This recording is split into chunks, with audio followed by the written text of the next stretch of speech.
Hello everybody and welcome. Jarsar here with another Heroes of the Stormcast for you today. We have a third video released from the good guys over at Blizzard Entertainment, this time on a map called Dragon Shire. Now this is a particularly entertaining map with a cool objective, as you can probably gather from the loading screen. So far we've had Blackheart's Bay, where we had to collect doubloons to have a massive ghost ship rain fire upon your enemies. We've been on Cursed Hollow, where we had to collect tributes to appease the Raven Lord and curse the opponent's team. And now we've got Dragon Shire, where we have two shrines out to the middle of the map, and the team that happens to control both has the opportunity to summon a Dragon Knight in the middle of the map. But without further ado, let's go ahead and start off introducing our players here. On the left-hand side, representing the blue team, we can see over here we've got Tyrael, Vala, Captain America James Rayner, who I hear his ultimate doesn't even cost mana anymore, it just costs $1.05, and the most amazing mech Tassadar I have seen, in addition to Zeratul. Meanwhile, over here on the right-hand side, we've also got Tassadar Falstad Abathur, Elite Tauren Chieftain, otherwise known as ETC, and Stitches over there on the right-hand side in his chef outfit. We can see now these are the shrines in the middle of the map that the players are going to have to control a little bit later on in the game. Once they control both of those, the Dragon Shrine will be activated in the middle of the map, and all we need is for a hero from that team to stand on that portal and summon the Dragon Knight to fight for their team until it dies, I believe. I don't actually think there's a countdown timer on that, so that's going to be very entertaining. Elite Tauren Chieftain there, ETC in his rocker outfit. We have, well, initial aggressive motions coming into there from Falstad early on in this game. Not going to be making too much of a difference so far, though. We can see Mech Tassadar in addition to Zeratul out here on the bottom, but ETC and the Tassadar from the red team are going to attempt to ambush here. Fantastic hit from the back, but a good blink out there from Zeratul. Tassadar, in the meantime, could be in a little bit of trouble trying to phase his way out of there. Will be able to get away without too much damage being done. Rayner, in the meantime, trying to take on Falstad in the northern position, falling back to the safety of that shield next to the tower.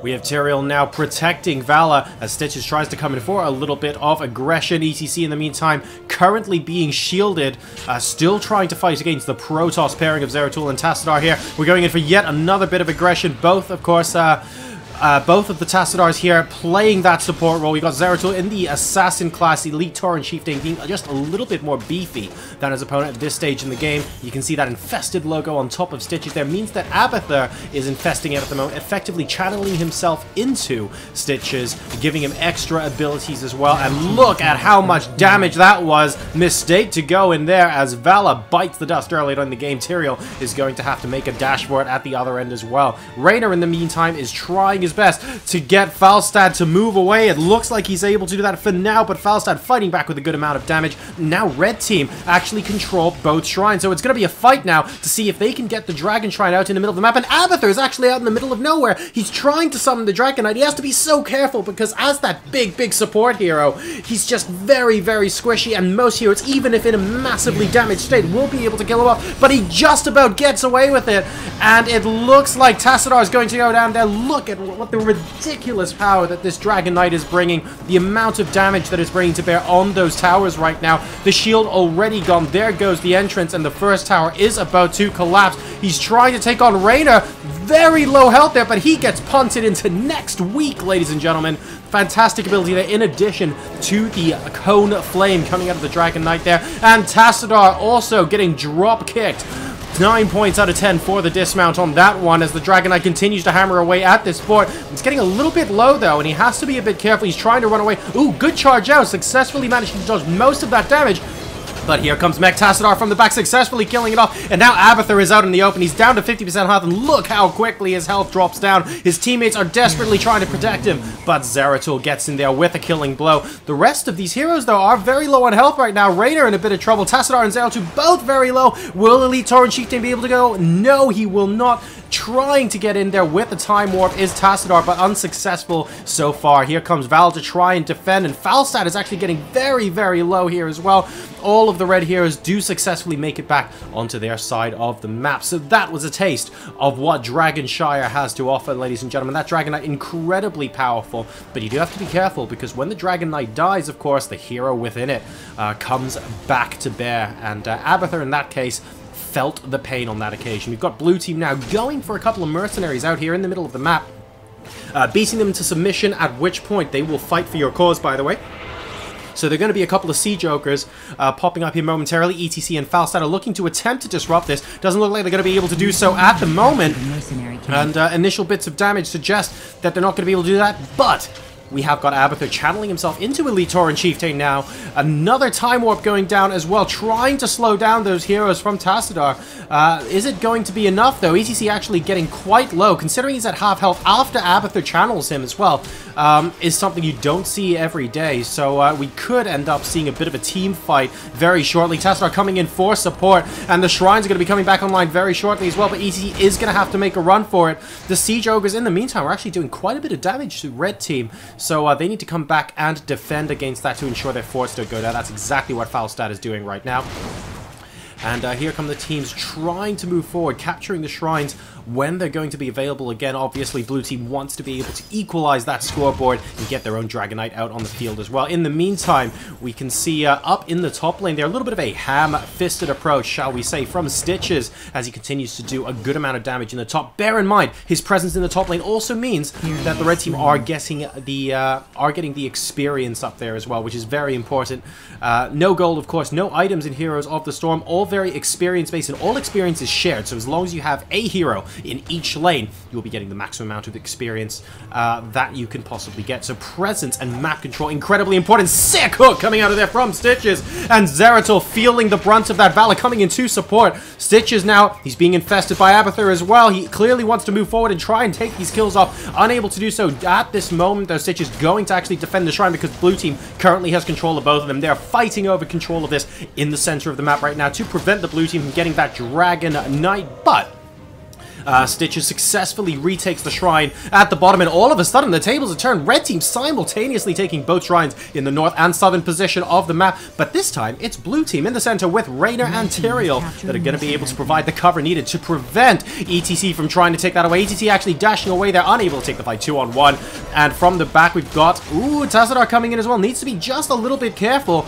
We have the Infested coming here from Abathur as well onto Tassadar. Here comes the shield. Is he going to be able to do very much? It doesn't look like an ETC actually is suffering quite a lot in the meantime, so blue team are doing a great job of keeping control of this Shrine so far, but what they really need to do is disrupt the Stranglehold from one of the initial Shrines in the north or southern position.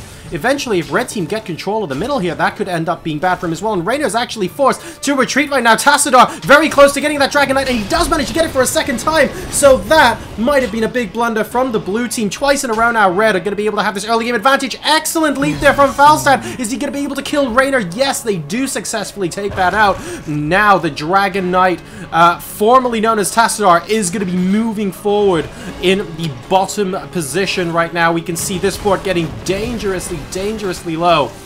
And there's not an awful lot blue team, unfortunately, can do about it right now. Abathur even getting into the mix, using his ultimate there to become a copy of another hero. And look at this great, I almost want to say support role coming in from Stitches here, keeping the pressure and keeping the damage up alongside the minions in that top lane while the main push with the Dragon Knight is going on. So I really like this, and the Dragon Knight is now going to be taking apart the top lane there. We can see the towers accompanying the fort going down very quickly indeed. A massive team fight going on right now. Here comes Raynor with his ultimate ability. Raynor's Raiders calling down those Banshees to do additional damage. There is the stage jump coming out from Elite Tauren Chieftain. ETC, though, not going to quite be enough as he goes down. Wasn't quite able to get the damage he wanted to get done there. People able to move out his radius very quickly. A lot of damage being done now. The Dragon Knight actually going down as well. Archon form coming in from Tassadar on the left-hand side, and it looks like he's going to be going down as well. Too much damage out here from blue team, who have regained the momentum in this game, and despite red team getting that second Dragon Knight, blue team all of a sudden are looking like, hang on a second, basically, we're not going to be taking this lying down. That was an excellent team engagement from them, I have to say. And, oh, we could even get a little bit extra as well. Falstad goes absolutely flying over the hills and far away there. Is going to be trading, of course, that kill with Valor. But generally, blue team actually has had a fantastic couple of minutes going into the middle portion of this game here. And now I feel like if they can get a Dragon Knight of their own, they're going to have a really good amount of momentum behind them. So we'll keep track of that, and we'll see how well that ends up going down. We see the Siege Ogres now being taken out by Tassadar on behalf of the red team here. So let's see if he's able to get these guys to fight for him. ETC, in the meantime, waiting to try and ambush in the bottom lane. Not going to be able to get any heroes alongside that. Stitch is still doing such an incredible job harassing, with the aid of Abathur, I might add, in the top side as well. Blue, in the meantime, actually captured a mercenary camp slightly faster than Red Team. So we were watching Red Team before, but Blue Team had the exact same idea. And Falstad using his ultimate, but in vain, really, at that point, as he gets picked apart, being completely caught out of position. There goes the force field there. The wall coming up from Tastar, desperately trying to help Valid get away, but ETC with Abathur in tow, trying his best to get the damage done, moving back as he realizes this is actually a 4v1 situation. Raynor, though, a little bit out in the open, needs to be very careful. ETC, a lot of damage being done, the wall going down for him as well, and he is being absolutely beat down. There goes the stage jump, and oh, it's going to be a stage jump inside his base. What a great way to escape there. A 4v1 situation cannot have been pleasant for him at all. Fantastic play coming out of there from ETC, and Blue's team, while they have fantastic teamwork, weren't able to get it done on that particular occasion. In the meantime, Heroes going down in the middle of the map for Red Team. Tyrael going down simultaneously as well. And we have another team fight out here in the middle of the map. Tassadar on the Blue Team on the left-hand side of your screen there. Getting so low thanks to Falstad, but not quite able to pick him off. In the meantime, we can see Raynor running away. Brave Sir Robin mode engaged over there, as he is very, very offside right now. Vala, though, very low. In addition to Tassadar, and both of these heroes are there. There goes the double kill. Falstad doing a great job there. It looks like he is going to be paying for it with his own life. ETC coming in to try and pick up the pieces to see if he can maybe get a kill on Raynor. Of course, Assassin class also means... Oh, wow, hang on a second. Here comes Abathur. He wants a piece of the action with that ETC form as well. And a great hook from Stitches. Not quite able to pick off Raynor at this time, though. He is continuing to try and run away as best he can. ETC finally using up the last of his purchase there. And having to back off just a bit. Here comes Stitches. Is he going to be able to get another kill off? Is he getting a hook? He misses the hook. So close there on Zeratul, who can be counting his lucky stars right now. In the meantime, oh, these Siege Ogres, they're completely unchecked over on the bottom of the map. Take a look at that mini-map, that big, massive red dot. Those Siege Ogres are continuing to hammer away at the forts, minute after minute, tower after tower, and Blue Team are currently not doing anything about it. They need to send a hero down there to keep in check. But in the meantime, Red Team have taken a third, that's right, a third, uncontested here, basically, Dragon Knight. And once again, it's going to be Abathur who says, Dragon Knight, I choose you, as he moves in. What an amazing hook coming in there from Stitches. And he boots Raynor approximately into next week there. He is going to be going down. He does indeed lose his life. Dragon Knight coming in to break the defenses here at the central location. And that could be... Oh, a fantastic stage jump. They're doing a lot of damage as well. That's going to support the Dragon Knight quite a lot. ETC managing to get away as well. The Dragon Knight pushing in, trying to take down the fort. Zeratul and Tassadar on the left-hand side in his mech form, doing their best to mitigate a lot of this damage. But that cone of flame, and look at how much health the Dragon Knight still has. He's still at a third health. And these guys have been going at it hammer and tongs for the best part of a minute and a half now in this game. More and more damage coming out from both sides. And one of the forts is going to go down in Red Team's favor. And oh, those Siege Ogres continuing to do so much damage in the bottom. Blue Team have just left them entirely unchecked, even if this ends up getting pulled back. And to be fair, they've killed 2 of these players right now. It's not that unfeasible. The problem is, look at the southern position. Even on the minimap, you can see those red dots are still there. And they've been completely ignored by the Blue Team so far, trying their best to get a couple of kills. It's 10 kills versus 10 kills right now, and they should be commended, actually, for getting back up to that kind of total, as Stitches, ooh, fancies around too with Tyrael. It looks like Tyrael's going to get away. But while they've been getting these kills, half of their base is gone. And that could end up being a massive factor towards the end of this game. It looks like the action's continuing to heat up a little bit. Red Team very slightly ahead in level, 17 to 16 right now. Will make a massive difference when they get to 20 and get those storm abilities. And oh dear, Raynor's going full Falstad here, completely not only offside, and the chef, formerly known as Stitches, is going to be able to put one in him there, and that means Raynor is going to get served up for main course.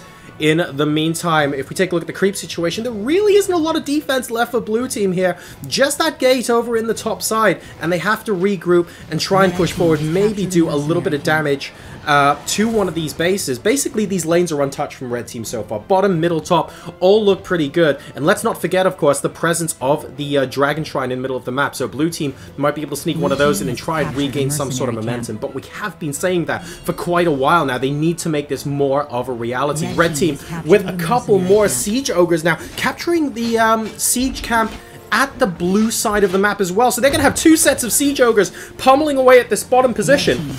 And that is going to give them so much momentum. I wonder if red team are going to be able to use this opportunity to maybe try and go for a massive team fight here. Right now we have the Archon forward from the Tastadar on the right, but not too much in the way of support. Here comes ETC though, and now that could change in a couple of seconds.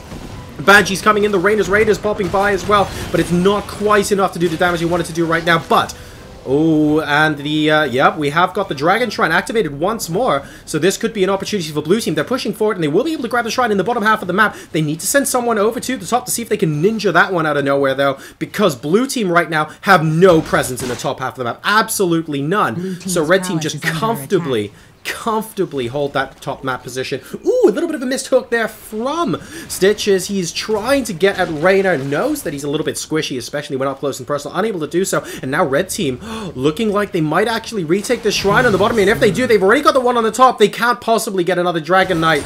Blue team are going to be in so much trouble if this happens. Raynor going straight for the middle there. Falstad leaping in out of nowhere, trying to get that Dragon Knight. Great interrupt there from Raynor with that penetrating round. But here comes ETC with the power slide.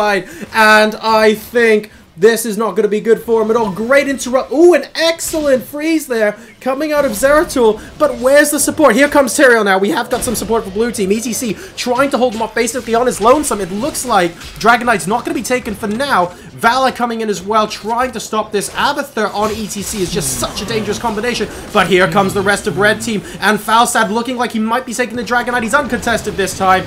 Dragon Knight, I choose you.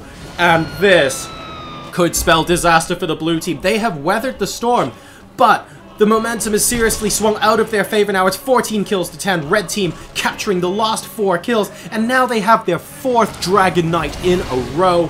This looks like it could be very difficult to recover from. Tastadar trying his best though, and an excellent charge forward combined with a hook from Stitches means that Tastadar is going to have to retreat once again. Raynor coming in with the ultimate ability as well. Vala coming in doing so much DPS against this army. Stitches going down to about a quarter health, but it's the health on the Dragon Knight that really matters. 33% left, and the Palace is looking like it's going to go down. There it goes. And red team, ladies and gentlemen, are going to win this particular game of Heroes of the Storm. An incredible show match here on the wonderful map, showcasing some really great mechanics of gameplay here. First, we had one on Blackheart's Bay, then we had Cursed Hollow, and now we're going to be following it up with a third game here on Shire as well. So we hope you guys have enjoyed that. I'm Jarasar. This has been a fantastic game, and I'm looking forward, now that the game is moving into alpha testing, of us getting some more games to cast from Heroes of the Storm in the near future. If you've liked this video, make sure you go subscribe to the YouTube channel. I'm also on Twitter and Facebook at twitter.com and facebook.com/Jarasar. We hope you've enjoyed this broadcast, ladies and gentlemen. Have a good one, and I'll see you again next time for some more Heroes of the Storm action.